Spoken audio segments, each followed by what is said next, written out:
أشهد أن لا إله إلا الله وحده لا شريك له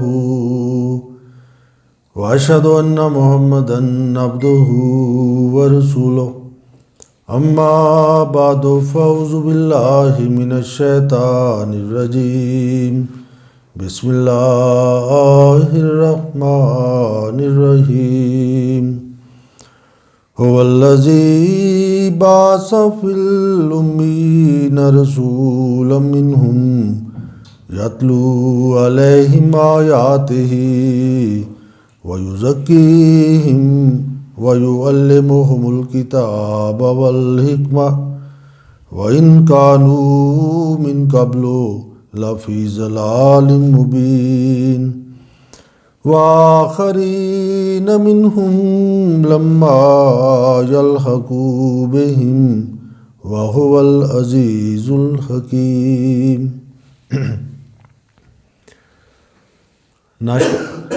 Naš gospodar Allah stvorio čovjeka i od početak on bezbedio uputstvo za čovjeka. I Allah stvorio čovjek za svoj ljubav i onda od početak on poslao poslanik. Različiti poslanici su pojavili na razno mjesto i Kur'an kaže nema narod kome Allah nije pratio poslanik. Svaka nacija ima ovo Božje blagodat. Religija ili poslanik želi da život bude lakše za čovječanstvo. Nemoj mislite da religija je teret, nemoj da mislite da poslanik kada donese neke učenje, kada poslanik donese neke naredbe i to pravi problem za čovjek, ali da bude težak za čovjek, ali da se ograniči sloboda od čovjek, ne. Učenje od poslanika sve donesu dobrota za čovjeka. Na primjer, ako čovjek razboli, ide kod doktor, on dadne ljekarstvo i kaže ti treba da piješ redovno, ovo je terapija da tebe, da bi ostao zdrav. I ovi stvari ne smije da jedeš. Na primjer, ako čovjek ima pritisak, većinom se kaže sol ne smije da puno jedeš, smaniš.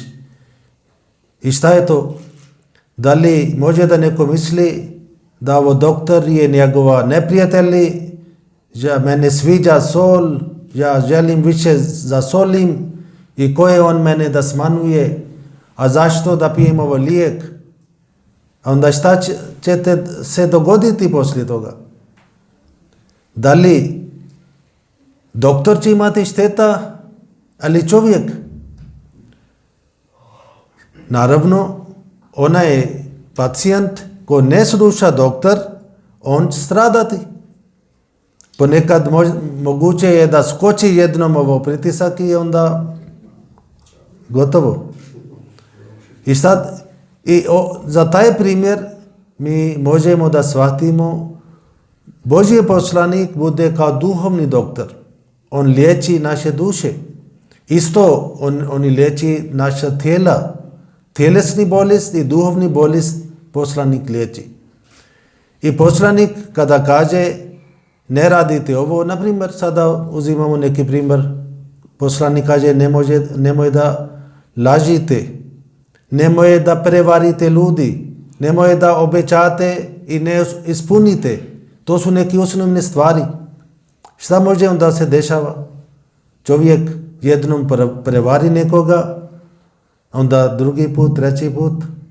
Šta bi bio kazna za njega? Kazna je da ljudi će reći on je prevarant. Ovo čovjek je samo laže. I da li ovo je dobro slika za čovjeka ili nije? U društvu, kada onda neko spomina taj čovjek, on samo laže, on samo prevarant, on ne ispuni svoje obećanje. Inače, on kvari svoje slika u društvu i to je kazna za njega. Da više neće niko vjerovati na njega. Znači, poslanik je milost za čovječanstvo. I u početak Allah poslao različiti poslanici na razno mjesto, ali poslije i svaki poslanik imao svoje neke osobine, svoje neke vrline koje je Allah podario. Svaki čovjek ima, ali poslanik, pošto bude Božji čovjek, on ima vrline. I onda na kraju je Allah poslao časni poslanik Hazrat Muhammad sallallahu alaihi wasallam i rekao, prije sam poslao Isa a.s. prema njegov narod, poslao sam Nuh a.s. prema njegov narod, poslao sam Ibrahim a.s. prema njegov narod, Jusuf prema njegov narod, znači različiti poslanik prema različiti nacija. I onda Allah kaže, sada pošalim jedan poslanik prema cijeli svijet, prema svima.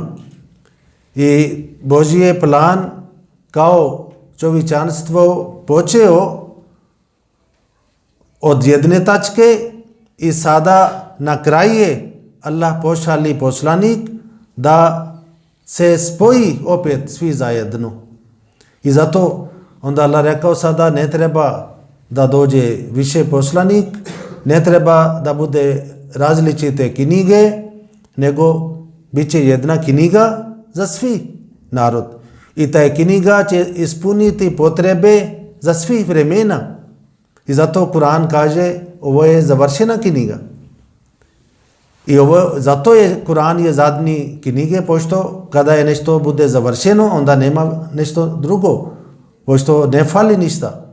I zato od dolazak časni poslanik sallallahu alaihi wasallam do sudnjeg dan, sada za čovječanstvo ima taj upustvo časni Kur'an. I nema promjene na Božje zborovima. Ali poslije muslimani, oni su napustili časni Kur'an. Oni su zaboravili ovo učenje. I Allah tako je naredio da dođe među muslimanima neki pobožni ljudi i poslanik dao ime Mujaddid. Mujaddid znači oni koji obnavljaju vjera.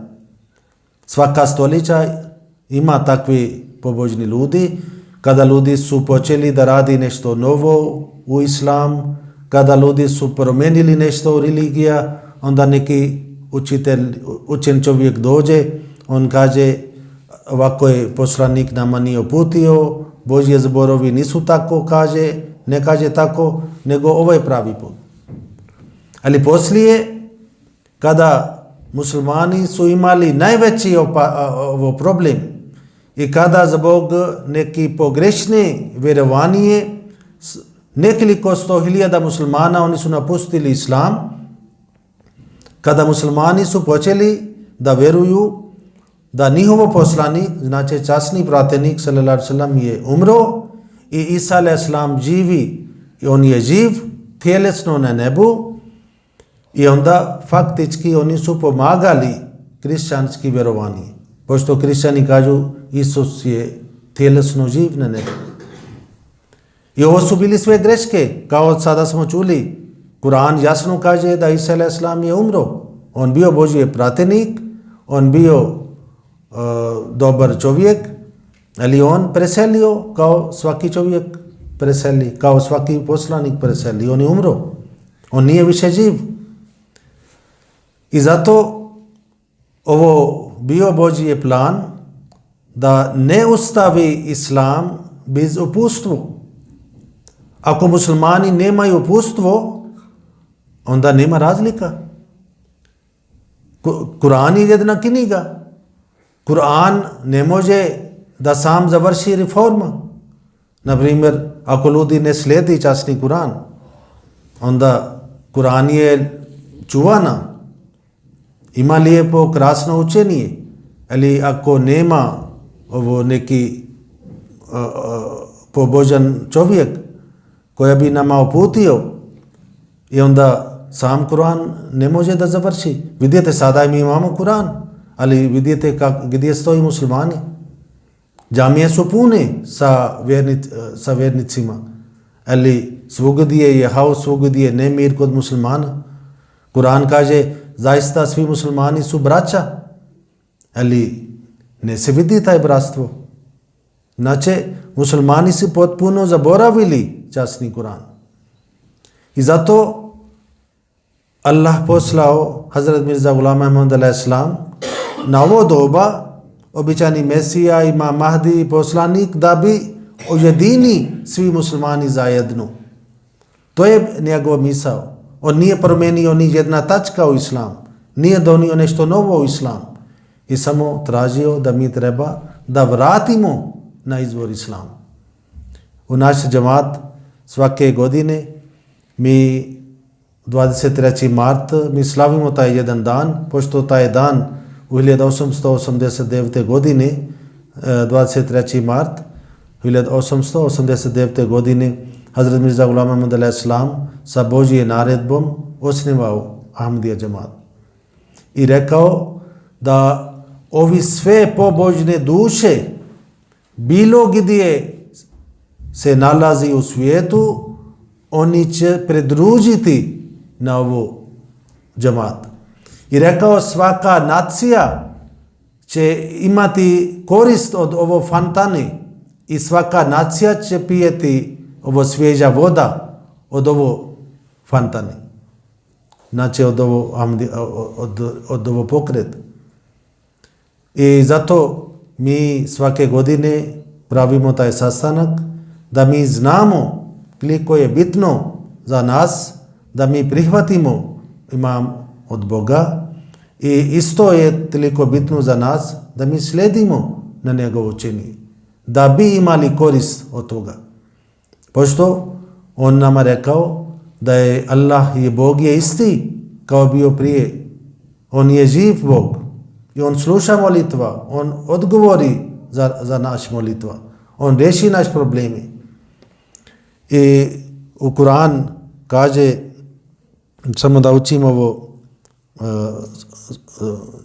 par ajet sura Džuma, 62. sura, tamo se kaže, on, to znači Bog je taj koji je poslao jednog uzvišenog poslanika nepismenim narodu između njih. On, poslanik, im uči njegove ajete i čisti ih i uči ih knjizi i mudrosti, iako su prije toga bili u očitoj zabludi. I drugima je njega poslao, među njima kojim se još nisu priključili. On je moćni, mudri, to je Allahova blagodat, on je daje kome on hoće, Allah je posjednik velike blagodati. Ovo su preskazanje za drugi dolazak časni poslanik sallallahu alaihi wasallam. Ovdje fino kaže da Allah će poslati Muhammad sallallahu alaihi wasallam kod drugi ljudi. I kada su pitali, ovi ljudi su pitali od časni poslanik sallallahu alaihi wasallam da li ko će biti ovi drugi ljudi kada treba da vi dođete. I poslanik sallallahu alaihi wasallam nije odgovorio. Ljudi su mislili i nekad u kasno doba časni poslanik sallallahu alaihi wasallam lično pojaviti kod drugi ljudi. I hadis se kaže, bili smo u društvu časnog poslanika sallallahu alaihi wasallam kada mu je objavljena sura Džuma. Sura sadrži i sljedeći ajet, va aharina minhum lamma yalhaqu bihim, oni koji dolazi kasnije, koji im se još nisu priključili, oni nisu spojali sa ovim sledbenicima koji postoji tada. Neka neko upita, o Allahu poslaniče, ko su ti ljudi? Časni poslanik sallallahu alaihi wasallam nije odgovorio na ovo pitanje.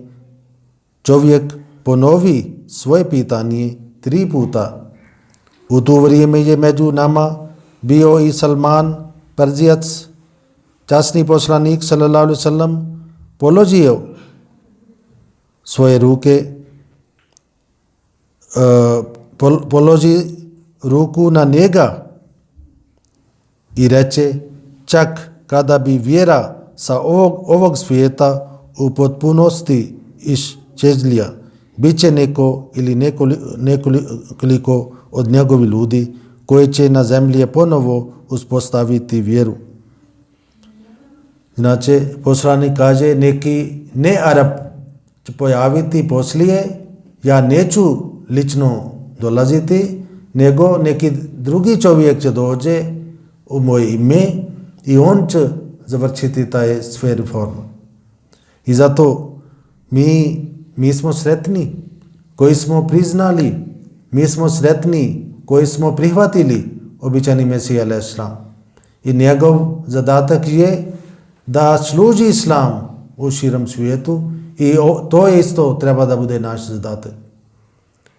Najbitan stvar za nas je da mi budemo priključeni sa džematom i da mi držimo ovo učenje i mi kroz svog ponašanje, kroz svog dijela pokažemo u svijetu šta znači islam. Islam znači mir, islam znači osjećanje prema drugima, islam znači da budemo Božji robovi, islam znači da mi ispunimo ovo naš odgovornost prema čovječanstvu. I to je naša taj stvar koja treba da mi stalno radimo i stalno treba da potrudimo da mi budemo na bolji nivu. Vidite u naš džemat Allah podario nama hilafat. Poslije običani Mesija alejhi selam u džemat ima jedan vođa za cijeli svijet.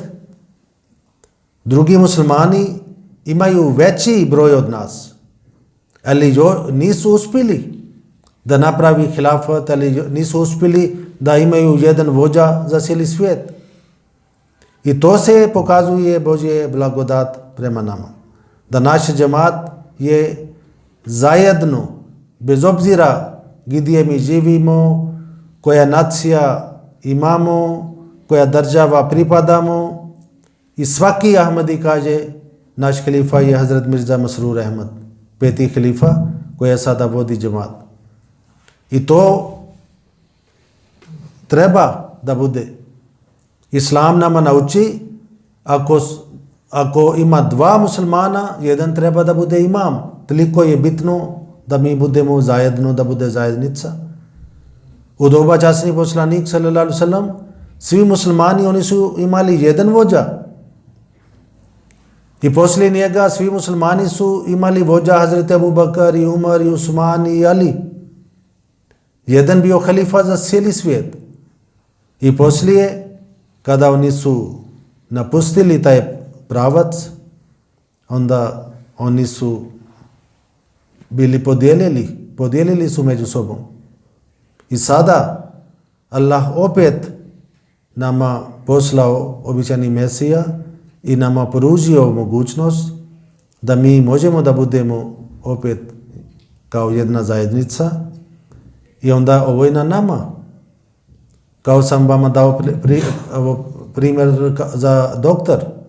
Ako mi uzimamo ovo poruka, ako mi prihvatimo ovo poruka, ako mi slijedimo učenje od običani Mesija alejhi selam, mi ćemo imati korist. Kada učimo časni Kur'an, svaki poslanik kaže, ovo što ja vas ponudim, ja ne tražim od vas nikakva nagrada. Za ovo služba što vas uputimo prema Boga, moja nagrada leži kod Allah. Allah mene kaže, ja sam tebe poslao, izađeš kod ljudima i pozoviš njih. I onda oni koji prihvati taj poziv, oni imaju korist od toga. Vidite, ovo sledbenik od časni poslanik sallallahu alaihi wasallam, kada oni su prihvatili časni poslanik sallallahu alaihi wasallam, kada oni su promijenili sebe, kada oni su napravili bratstvo među sobom, onda oni su postali krasni ljudi. Časni Kur'an kaže, radijallahu anhum wa radu anhu. Allah bio zadovoljen sa njih i oni su bili zadovoljni sa Bogom. To znači ovo je najveća uspjeh. Ako čovjek ovdje ima dobar život, napravi kuća, ima bogatstvo, ima dobra hrana, ima sve, ali njegova duša ostane siromašna, on uopšte nije hranio svoje duše, onda poslije smrt on neće biti u mir. Zato Kur'an kaže, ako želite da dobijete mir, onda jedino treba da budete povezani sa Bogom. Bez toga nema mir. Mi vidimo svake godine nekoliko ljudi napusti nama. Nekad se dešava neočekivani smrt. Ovo, kada se pojavio ovo korona, onda nekoliko 100.000 ljudi su preselili. I kada masovno ovako ljudi nekad gleda, onda bude neki utisak, neki dojm. I čovjek onda misli kako mogu da ja spasim sebe. U doba običajni Mesija a.s. on imao jednom vizija. On gleda da je neki ljudi posadi različite drveća na crna boja. On pita šta je ovo? Oni su rekli ovo skoro će pojaviti kuga i mi posadimo ovo drve za taj bolest. I tada u Indija nekoliko 100.000 ljudi su preselili sa kugom. I ovo knjiga koja se zove Kaštije Nuhova lađa, i ovo je skraćena verzija naše učenje, je tada običajni Mesija a.s. napisao. I rekao, vi tražite zaštita. Ovo je zaštita da Allah mene poslao objava da ti treba da napraviš jedna lađa. I rekao da oni koji su u tvoj dom, oni će biti spašeni od ovo bolest. I onda on rekao, šta to znači moj dom? To ne znači ovo dom što je napravljeno od cigle, nego oni koji budu unutra moje duhovne kuće, u moje učenje, oni će biti spašeni. I tada nekoliko hiljada ljudi su prihvatili džemat, kada oni su vidjeli ogromno razlika. Ovi Ahmadi, bilo gdje su živjeli, oni su bili spašeni, a ne Ahmadi muslimani masovno su preselili. Ako je bila jedna kuća 10, svi su preselili. I mnogo ljudi su tada stradali. I onda vlada tada napravila neki vakcin. I onda on rekao, ja neću koristiti vakcin. On nije zabranio član džemat, ali većina član džemat koji, na primjer, budu neki slabi. I onda on rekao, ko želi neka primi vakcin, ali ja neću primiti, pošto Allah mene rekao da ovo će biti razlika za tvoje sledbenik i ostalima. I ja ne želim sada da mešavamo nešto, ja imam potpuno povjerenje na Boga. Ja neću primiti vakcin i Allah će mene spasiti. I većina Ahmadi, oni nisu dobili vakcin. Ja osjećam jedan moj profesor, to je bio poslije, možda 1930 neke godine, on kaže, ja sam bio dječak, išao sam 4. ili 5. razred i živio u Kadijan. I on isto učio taj knjiga, naš učeni. Kaže naš direktor, on nama naredio da mora svaki ovi djece u škola, oni treba da primi vakcin. I kaže, ja sam rekao, ne smijemo da primimo vakcin, pošto običajni Mesija a.s. rekao, Allah će nas zaštititi, ali kaže, direktor nije slušao i nisam imao izbor, sa silom oni su turili i poslije ja sam imao temperatura i kada sam se ozdravio, trčio sam kod drugih halifa. I rekao sam da je ovako je bio, direktor nama naredio, običajni Mesija a.s. pisao da ovi iskreni član džemat ni ne treba da primi vakcin, Allah će ni štititi. I onda kaže halifa drži u jednom govor i rekao kako je moguće da jedan dječak on shvatio, razumio ovo poruka, a ovo stari čovjek nije razumio ovo poruka. I korio za taj direktor i kaže, on nije, šalio se, on nije znao ko je prenio kod halifa taj vijesti. Ali vidite, i taj profesor onda bio profesor u naš fakultet i baš bio pobožan čovjek, njegovo ime bio Sufi Bišartur Rahman. Nekoliko ovih krasnih ljudi sam poznao u džemat koji su bili pobožni ljudi. Na primjer, prije 2 dana na hutba Hazur spominao jedan naš imam koji je skoro preselio u Kanada i on bio isto među takvim ljudima. I jučer Hazur spominao, on bio Afrika i džemat gradi jedna džamija i kod njega koliko pare su bili, to su nestali. I došli su ovi radnici, traži svoje pare. I on kaže, ja nemam pare, ja molim da dobijem pare. Obično, možda vama bude ovo neobično, kako može da kada neko traži pare od gazda i gazda kaže, ja nemam pare, ali ja molim da dobijem pare. I on rekao, hajde dođete sutra dan dođete da vama smirimo ovo dug. I sutra dan on otišao tamo gdje su gradili džamija i da još nemam pare. I nije znao da tamo ovi radnici čekaju, tamo stoji da čekaju pare. Opet oni su pitali, da li imaš pare? On kaže, nemam pare, ali molim. I stoji ovako i odjednom na brzina dolazi jedan auto i samo izađe jedan čovjek, njemu dadne jedan kovart i kaže, ovo neki čovjek mene, bogati čovjek neko mene poslao i rekao da ja sam saznao da vi gradite neka džamija i on poslao ovo pare za svrh džamija. I kaže, nije on pustio, dao trenutak da on pita odakle si došao, ko je taj čovjek, odmah sedi i auto ode. I vidite kako Allah pomaže. Isto mi imamo takvi dosta događaja. U doba običajni Mesija a.s. napravio džalsa i sada u našoj džemati imamo sistem. Svaki član džemat redovno plati članarina mjesečno, onda mi završimo sve, na primjer ovo smo gradili, ovo centar, koliko ovdje mnogo smo potrošili i bude džalsa salana, džemat gradi nekoliko džamija i to je financija, skupljamo kroz članarina. U doba običajni Mesija a.s. nije bio takav sistem. Tada neki ljudi koji dolazi, oni samo njemu pokloni direktno, onda on razduži neki član džemat da potroši, na primjer, za gosti, za takve stvari.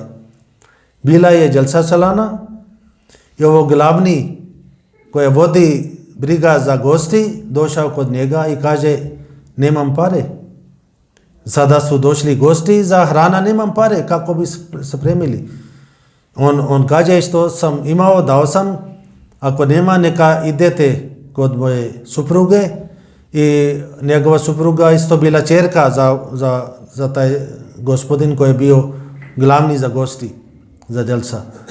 I ona imala nešto svoje zlato, ona dala njega, on prodao i taj dan oni su bezbedili hrana.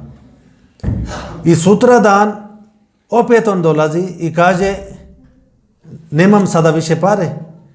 Običajni Mesija a.s. rekao, šta sam mogao, mi smo učinili, ovi gosti Allah poslao i on će bezbediti za njih hrana. I kaže, bio možda u 9 sati ili 10 sati i dolazio poštar. i donio nekoliko manigram. Ovi ljudi, neki su poslali pare, neko kaže ja nisam mogao da dođem na dželsa, ali ja šalim ovo pare za gosti, a neki drugi, i nekoliko ljudi su tako poslali pare. I onda on izađe kod njih i kaže, vidite, Allah tako bezbedio. I rekao, ako je jedan čovjek, kada je njegova kasa bude prazna, onda on brini. I ja, kada moje kasa bude prazno, ja budem siguran da Allah će poslati. Pošto on imao nekoliko takve objava, Allah rekao, ja ću poslati ljudi koji će ti pomoći. I rekao, nemoj da budeš ljut zbog mnoštvo od gosti. I od tada on bio sam. Nije imao niko, takve objave on primio od Boga. Da nemoj budeš ljut zbog mnoštvo od gosti, i poslije tako je bio. Hiljada ljudi su počeli da dolazi. I ko pošali? Allah pošali. I poslanik ima neka energija. Ta energija povuči ljudi prema njega. I onda, kao on rekao, pobožni ljudi u širem svijetu, oni će prihvatiti ovo poruka. I onda oni su sretni koji prihvati u početak. Pošto kada bude pobjeda, kada cijeli svijet prihvati, onda kao ovce idu na jedan pravac, onda svi idu tako. Ali onda nema toliko nagrada. Koliko nagrada leži kada ljudi većina još nisu prihvatili. I zato naša poruka je poruka mira, naša poruka je da muslimani postanu uzor za svijet.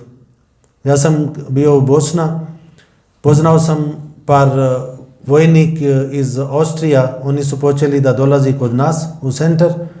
Nisam dao naše knjige na njemački jezik i poslije ponekad oni dođu da pravimo debata. Jedan dan mi smo pustili reklama u grad kao dan otvorena vrata. Da građani dođu da vidi ko smo, šta mi radimo. I oni su isto došli. Oni su bili hrišćani. Jedan bio stari čovjek, jedan bio mladi čovjek. I stari čovjek mene kaže, kada vidi da ljudi dolazi i smije, njemu bude drago i kaže, koliko bi bio dobro ako oni svi budu Ahmadi. On je hrišćani, a oni koji dolazi, oni su muslimani. Ali kaže, koliko bi bio lijepo ako oni postanu Ahmadi. A drugi koji je bio mladi, on rekao, ako ja odlučim da prihvatim islam, ja ću postati Ahmadi musliman. Pošto oni su vidjeli naša djela, naše učenje, ovo nema nešto suprotno ali opasno za drugi ljudi. I to je taj islam. I žalosno, sada u svijetu ljudi koji su pripadnik od druge religije, oni kada čuju nešto islam, oni čuju nešto kao bomba, kao samoubistvo, takvi to stvari, a to svi je ovo protiv učenja islam. Imam Mahdi al-Islam dolazio i napravio jedna zajednica koja u širom svijetu se raste, više i više ljudi prihvati. I u širom svijetu oni postanu primjer. U zapad, kada oni vidi da su Ahmadi, onda oni kažu kako bi bio lijepo ako ostali muslimani budu kao vi. I ako ostali muslimani budu kao Ahmadi, onda ostali svijet ne bi imali izbor nego da prihvati islam. Pošto kod njih se nalazi dosta lijepih stvari. Naprimjer, zapadni svijet, oni ispuni obećanje, naprimjer dolazi na vrijeme na posao, završi svoj zadatak kako treba da završi i pazi svi stvari i onda ispuni obećanje I ako bi oni samo prihvati islam, oni će postati bolji muslimani nego muslimani. I postoji takvi nekoliko ljudi koji su kada prihvatili Ahmadijat, i oni su postali bolji Ahmadi nego od rođeni Ahmadi. Pošto ovo put prema Boga je otvorena i svaki može da napreduje koliko želi. I zato običani Mesija alejhi selam jednom rekao i kaže, vidite, sada cijeli svijet ima ljubav prema ovo svijet i taj polje, taj put prema Boga je prazno. Na taj put ne ide niko. Neka vi uzimate taj pravac i vi napredujete. I vi ćete imati korist. Allah opšte nema korist, njegovo kraljstvo je veći. Ne može da mi njemu pomažemo. Naše namaz, naše sađde, naš ibadat, naš post ne poveća njegovo kraljstvo, nego mi ovo hranimo svoje duša, naše duše će biti bogati. Neka Allah tako nama uputi da kada mi slavimo 23. mart, da imamo taj odgovornost prema sebe, prema Boga, da uzimamo taj učenje i držimo i budemo čvrsto povezani. Neka Allah nama tako pomaže. Dua.